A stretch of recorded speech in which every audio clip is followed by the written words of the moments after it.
Je ne cesse jamais de vous dire, beaucoup de gens de l'union sacrée, surtout de elles que vous connaissez, qui entretiennent les étrangers au sein, ne viennent que pour torpiller. Vous regardez tous les compartiments de la RDC pour comprendre quelle a été la gestion de l'AFDEL, quelle a été la gestion du PPRD. Et le PPRD nous a menés à quel niveau de vie? Qu'est-ce qui se passe avec vous?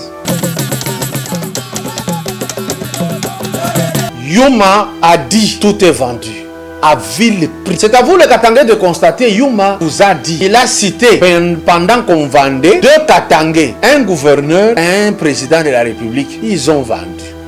Vous ne parlez pas.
Bonjour chers internautes, amis de Yambi Congo Télévision ou alors Yambi Congo Télé.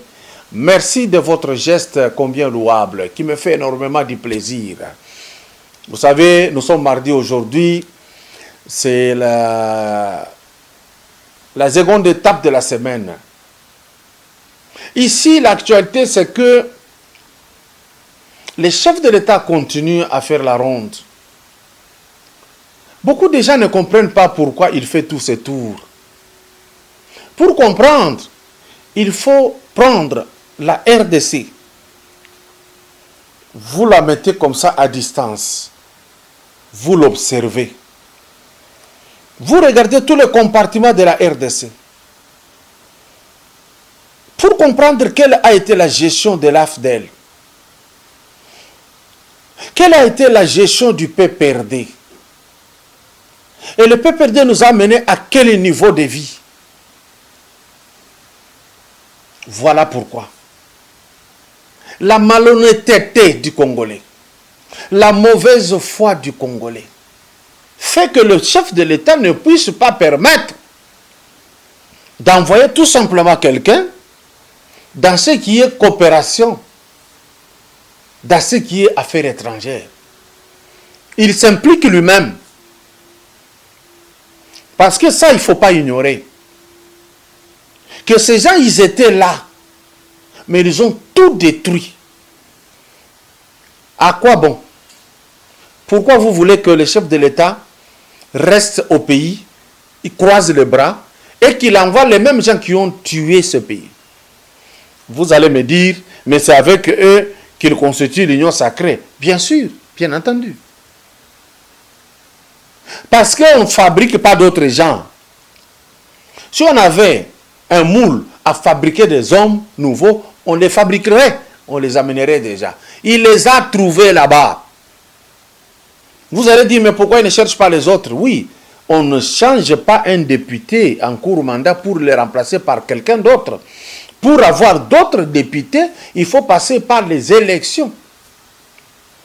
Et c'est très important. Je ne cesse jamais de vous dire, beaucoup de gens de l'union sacrée,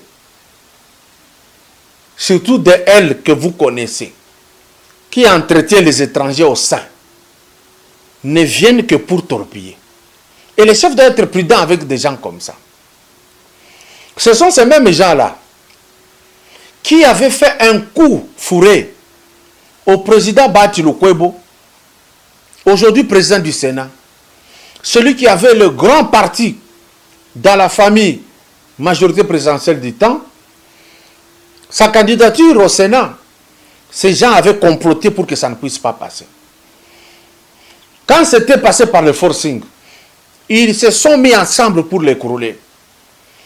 Aujourd'hui, avec la confiance qu'il a eue du chef de l'État, et surtout la perspicacité avec laquelle le président Bati Lukwebo a créé une nouvelle majorité au chef de l'État, il a mon respect.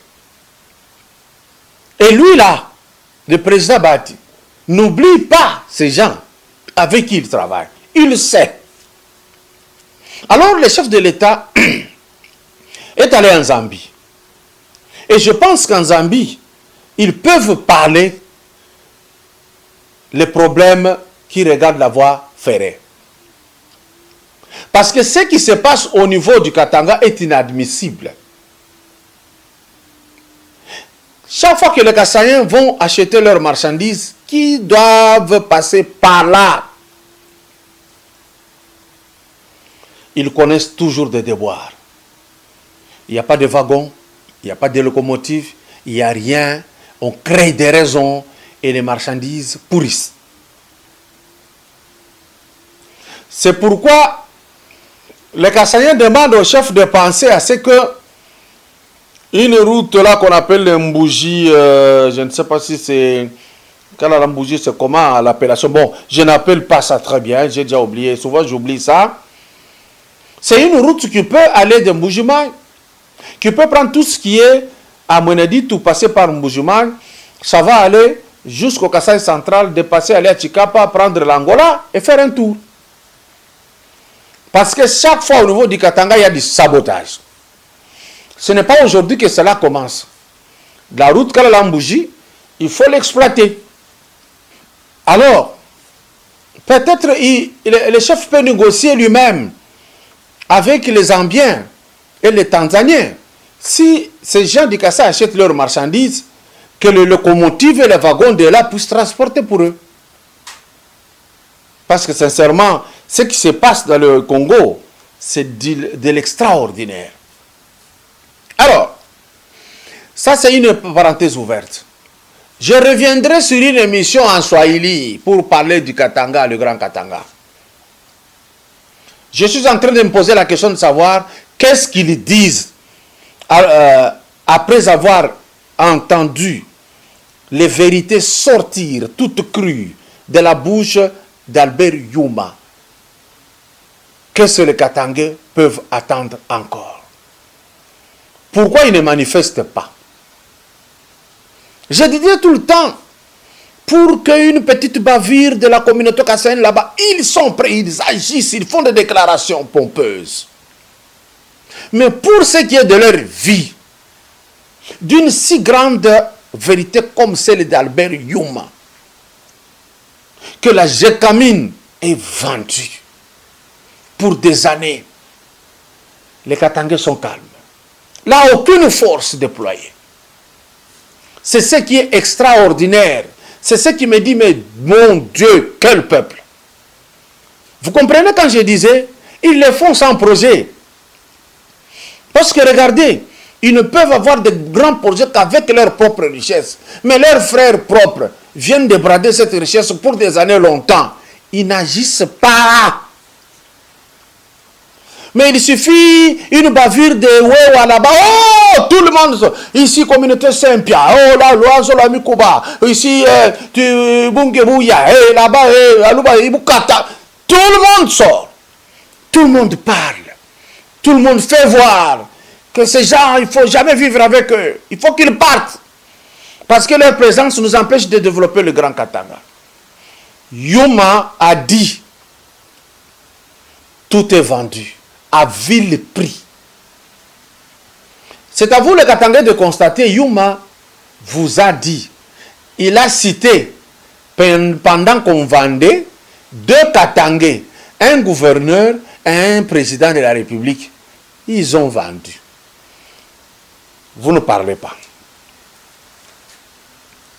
Ici, je regrette encore un comportement extraordinaire d'un bon nombre de Kassaïens qui, après avoir entendu que M. Zoé Kabila a été déchu de ses fonctions par une motion de censure, on l'a mis dehors. Et, curieusement, ce sont les Kassaïens qui sortent là pour regretter. Je ne veux pas citer leur nom. Vous les avez entendus. Ils sont sortis pour être solidaires avec Zoé Kabila. Ces mêmes Kassaïens, quand on a tué à Kamouéran Sapou, on ne les a pas entendus. Chers Kassaïens, soyez souples, suivez toute information, analysez, enregistrez ce qu'on vous dit. Vous savez de qui je parle. Allez voir dans les réseaux sociaux et partout. Ils sont sortis avec pompe pour parler. Les trois dont j'ai le contenu sont tous des Kasaï centrales. Je me demande s'ils ont les soucis de Zoé à quel point. Vous voulez avoir un souci plus que les Katangais même qui ont constaté au niveau de Tanganyika que non, ce type il ne vaut rien. Quand vous prenez les discours de Zoé, vous entendez, qu'est-ce que vous trouvez? Vous pouvez comparer le niveau de Zoé au niveau de Maouéja que vous étiez en train d'insulter. Qu'est-ce qui se passe avec vous? Les dossiers comme un Sapoussa ne vous gênent jamais. Vous ne voyez même pas ça. Vous ne voulez même pas en parler. Je ne dis pas des choses par hasard, hein, moi. Et alors, à vous qui voulez défendre, à vous qui avez crié partout, j'entendais les gens dire Zoé Azo Sala Moussala, en tout cas Tanganyika. Les Congolais, vous vivez avec le mensonge, vous aimez le mensonge, vous écoutez le mensonge et le mensonge vous séduit. Je demande aux techniciens de Yambi Congo Télé de nous balancer un verre sur un comportement qui a été le comportement de Zoé Kabila en tant que gouverneur. Il a laissé l'enseignement aux abois. Ça ne m'étonnait pas. C'était ça leur gestion. L'école, c'est rien. Fonction publique, la santé. On a vécu ça avec eux. Ils sont arrivés même à vendre les espaces verts. Mettez l'image d'un prophète qui fut député de Tanganyika qui parle de la gestion des Zoé. Vetter. Écoutez, je peux préférer aller faire chez moi les champs que d'être prophète dans les Tanganyika où on n'écoute personne. Est-ce que nous, cette école, doit disparaître? Est-ce qu'on a des députés? En tout cas, je vous le dis, avec cette fierté-là et ce courage, je n'ai peur de personne qu'on me chasse dans les Tanganyika. Ça, c'est une bêtise, mes frères. Faire disparaître cette école et 3 écoles qui vont disparaître, où tout le monde a peur d'attaquer le gouvernement provincial et même les députés. J'ai fait la députation nationale. Je n'ai peur de personne qu'on me chasse. Qu'on me chasse. Et je n'ai peur, je le dis bien, je n'ai peur de personne qu'on me chasse quand je vois cette école disparaître. Parce qu'il y a... Non, moi je n'ai peur de personne. Alors, j'aimerais un peu savoir, vous, qu'est-ce que vous pouvez demander aux autorités? Parce que non, je ne peux plus demander parce que le gouvernement provincial de Tanganyika, la première mission, les tôles ont été volées. Voilà. Pour les écoles. Et aujourd'hui, on voit les écoles disparaître comme ça, où tout le monde a peur du gouvernement provincial. Moi, je n'ai pas peur, moi, personnellement, moi, monsieur. Vous me tuez dans les Tanganyika, mes frères Yolo Mami vont se venger. En tout cas, c'est une honte et trop ridicule. Je n'ai peur de personne. C'est une honte. Mais à votre niveau, qu'est-ce que le gouvernement provincial pourrait Non, le gouvernement provincial, parce que nous avons dit, nous avec les parents, nous avons tout fait pour sauver cette école et le complexe. Maintenant que le gouvernement provincial a décidé autrement, tout ce qu'on a fait, on a tout balayé, et maintenant que nous allons perdre ces écoles. Non. Je crois... Papa, écoutez, je suis sérieusement énervé. Non, moi je vous dis, je n'ai peur d'aucune personne. Dans la... Écoutez, monsieur, voilà. Je n'ai peur d'aucune personne dans les Tanganyika. Même les gouvernements provinciaux, même les députés provinciaux, même n'importe qui que ce soit. S'il faudrait que la disparition de ces écoles... Avez-vous quand même tenté à avoir le Papa, en tout cas, je suis là avec vous. Je démissionne. Je ne peux pas être prophète dans une province éducationnelle où les gouverneurs... Ça, je l'ai dit, je n'ai pas peur. Les gouverneurs n'écoutent personne. On perd ces écoles comme ça. Alors, non, ça c'est une bêtise. Permettez que je puisse dire ça. C'est une bêtise. Nous avons l'Assemblée provinciale, où nous avons un gouvernement, et tout le monde a échoué. Je ne suis pas du Tanganyika, moi je suis du Olomami. Voilà, j'ai initié la construction d'un grand bureau de 2 niveaux. Qui m'a aidé? Je n'ai pas peur du gouvernement provincial, je n'ai pas peur de l'Assemblée provinciale, je n'ai pas peur même du gouverneur. Ça, je le dis. Notez ça. Un gouverneur ne peut pas gérer comme ça. Vous avez suivi. Donc, vous, les Kassaïens, là, vous qui avez parlé, vous trois là-bas, vous n'avez jamais vu ça. Parce que vous ne serez pas peut-être convaincu. Parce que vous, votre façon, j'ai expliqué que les Balouba là-bas, quand vous faites pour autrui, vous êtes fiers là-bas. Vous voulez qu'on vous ascense, qu'on dise que vous savez faire. Laissez-vous. Regardez ce qui vous concerne. Chez vous, il y a un problème, il faut résoudre. La vérité sur le barrage de Katende. On a saboté parce que tout simplement c'était une démarche d'une des familles de Kasaï Central qui s'était engagée et qui a eu l'opportunité qu'on vienne construire le barrage de Katende. Mais une autre famille toujours de Kasaï Central, ennemie à cette famille qui a amené ce projet, a tout fait. Il a combattu. Il s'est donné corps et âme pour que ça échoue. Ils ont fini par dire, prenez même ce matériel, amenez ça ailleurs. S'il faut qu'on reste dans le noir pendant 100 ans, nous allons rester 100 ans ici, mais acceptez que cette famille-là, vous comprenez, hein, cette histoire de Balouba de Benamuto Amukule de Benachibanda, Mwanawa, Mwenangani, c'est ça qui a fait empêcher qu'on construise la chute de Katende en barrage.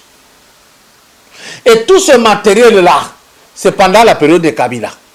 On a amené à l'Équateur, on a fait maintenant le barrage Mobaïmbongo.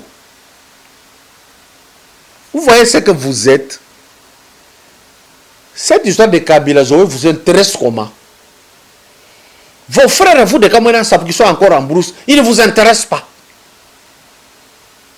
Votre frère Félix Tshisekedi qui est président de la République, c'est celui que vous combattez jour et nuit pour un étranger. Vous savez, votre autorité morale, votre plateforme à vous là, je ne parle pas de PPRD. Hein. Vous savez de qui je parle. Allez voir les gens qui parlaient là, qui discutaient là. C'est regrettable. Parce que vous n'allez pas accepter, je vais vous mettre un député de là, de Tanganyika. Il va vous parler. C'est eux qui vivaient là-bas, c'est eux qui géraient, c'est eux qui savent ce qui s'est passé. Que la plupart des temps, il y avait des œuvres de particuliers et les députés du sillage de Zoé allaient se placer là-bas et les gens pensaient que Zoé faisait le travail. Diakanoa, Boaramzouri, mettez-moi le vecteur du député qui parle de la gestion de Zoé Kabila. Allons-y. Je crois que ça, c'est une manipulation. Hein, parce que moi, je suis né à Kalemi, grandi à Kalemi, je suis à Kalemi, je vis à Kalemi. Politiquement, je vais vous dire que les projets ici, ce n'est pas les projets de l'exécutif provincial. Ça, il faut que les gens arrêtent de tromper la population. Ça, c'est une escroquerie politique. Le projet ici, c'est depuis le gouverneur Kitangala.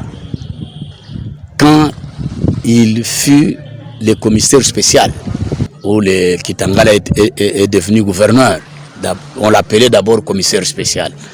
C'est là qu'on a, après la province, quand on a fait le découpage, c'est qu'on a vu pour la première fois, on commence à réhabiliter le boulevard Lumumba, et c'est le même projet du gouvernement central. D'ailleurs, avec précision, c'est le projet de Matata 2. Vous savez que Matata a connu deux gouvernements, Matata 2, et c'est le même projet qu'on continue.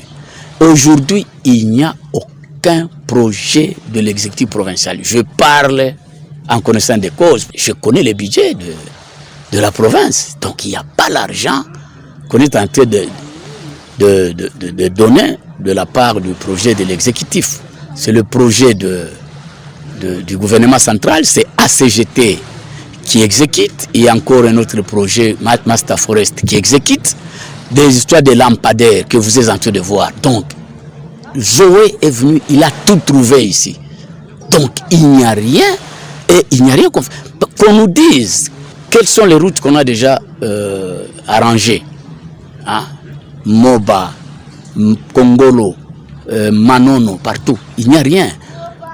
Alors, ce que vous voyez ici, des maisons qui poussent ici, ce sont des maisons des privés qui construisent Kalemi. Ce n'est pas la province qui donne l'argent aux privés de construire. Alors, il faut qu'on arrête parce qu'ils ont cette politique. Quand on veut ouvrir, on veut asphalter les bretelles ou bien boulevard, vous allez voir tous les biceps de la province, de l'exécutif, se présenter là-bas pour dire que c'est la province qui fait ça. Non. Donc, je vous dis, messieurs les journalistes, que l'exécutif provincial a des comptes à rendre pour nous présenter le bilan de la gestion ici. Donc, il y a beaucoup de choses sur la gestion administrative. On ne peut même pas parler. C'est vraiment une gestion balbutiante où on ne respecte rien. Comment on peut casser les maisons des gens sans un arrêté, sans indemniser les gens? Et vous trouvez qu'on est en train de bien gérer? Et on instrumentalise les gens pour dire non, voilà. Non, je crois que on ne peut pas se voiler la face et nous disons clairement qu'il faut qu'on arrête ces genres de mensonges parce que nous sommes en train de suivre sur les réseaux sociaux où on parle qu'il y a 67% des ouvrages qu'on a déjà exécutés par l'exécutif provincial. Je crois que tout ça, ce sont des mensonges. C'est vraiment honteux de pas des choses comme ça. Vous avez été à Moba un peu partout. Vous connaissez vous-même, il n'y a rien qui se fait. Nous avons des défis ici. Le pont de Kongolo là-bas, jusqu'à présent. Quand on vous parlait de ça, on vous dit non, c'est le gouvernement central qui va faire ça. Mais il n'y a pas un impact sur la province. Ne voit pas ça comme une urgence. Donc tout ça, voyez même le pont qui touche ici. Il y a un trou, depuis que ce trou est là, pourquoi ne pas arranger en attendant? Vous êtes aussi calémiard. Vous voyez par exemple la route Makala. C'est une route nationale. C'est la nationale numéro 5. Ça ne se fait pas. Et ça se trouve dans la ville de Kalemi. Pourquoi on ne fait pas? Si on peut arranger la ville, on peut commencer par ça. C'est une tricherie, c'est une escroquerie politique de présenter les œuvres de Kalemi ici et mettre sur le dos de quelqu'un et le faire passer comme un sauveur, comme un bâtisseur. Personne ne peut barrer l'histoire. Quand l'histoire fait le chemin, il faut pas la barrer. Ça risque de vous emporter. Vous avez suivi, mais qu'est-ce qui se passe avec vous? Qu'est-ce qui se passe? J'ai suivi des gens, surtout du côté de la Mouka, en train de crier haut et fort chaque jour. que les FARDC vont échouer. Les FARDC vont échouer. Chaque jour, c'est ça leur jouet. Mais vous verrez les Lamouka ici faire semblant d'organiser une marche pour soutenir Beni Ituri. Mensonge. Nous n'avons pas oublié que Mouzitou, son adresse à TV5, c'était « Nous allons rendre impossible l'arrivée des investisseurs ». Vous avez promis, Fayoulé Mouzito, les soulèvements populaires, les désordres pour empêcher la République de fonctionner. Mais le désordre est arrivé tel que vous étiez en train de le souhaiter. Et vous voulez marcher contre ce désordre. Vous nous prenez pour qui? Ça, c'est l'espèce nègre. Ça, c'est la spécialité congolaise. À vous entendre par d'autres gens des autres nations, ils tombent à la renverse. Ils se disent, Dieu, est-ce que tu as créé ces gens? Même prendre les enfants, les mettre à contribution, pour faire voir que le président ne fait rien. On met l'état de siège, on commence à gagner du terrain. C'est encore vous. Vous vous mettez ensemble avec les Blancs pour commencer à dire il y a des exactions là-bas et on ne respecte pas les droits de l'homme. Quand les autres nous tuent, ces Blancs-là, ils ne parlent pas. Nous commençons maintenant à gagner. Gagner, c'est-à-dire les tuer aussi. Parce qu'ils nous ont tués, ils doivent quitter notre territoire. On parle des droits de l'homme. Et ça, je regrette les Lucha. Je sais quelle est l'autorité congolaise, qui n'est pas congolaise quand même malheureusement, qui vous finance par des ONG.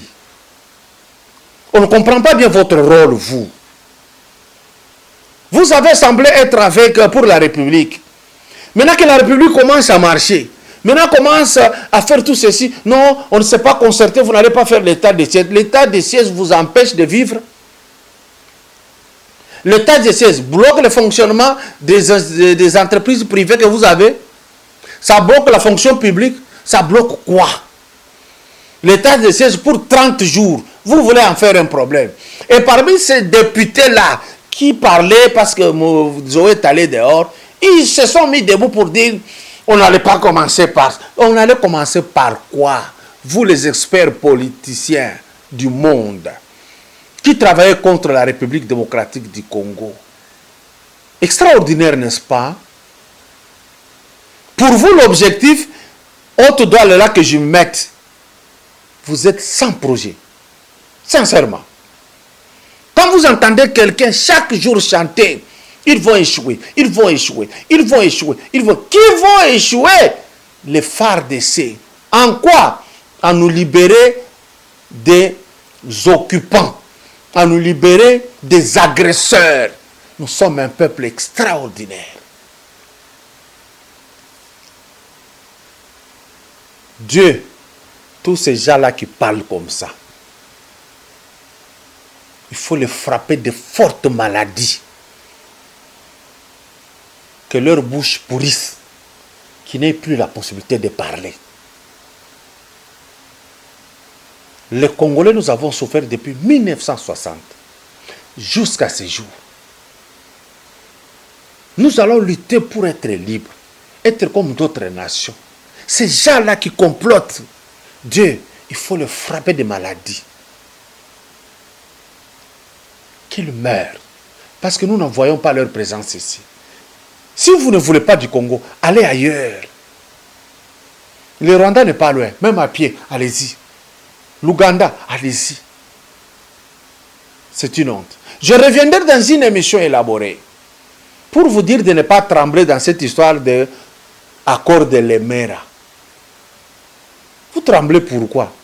C'est un torchon qui ne signifie rien du tout. Bonne journée.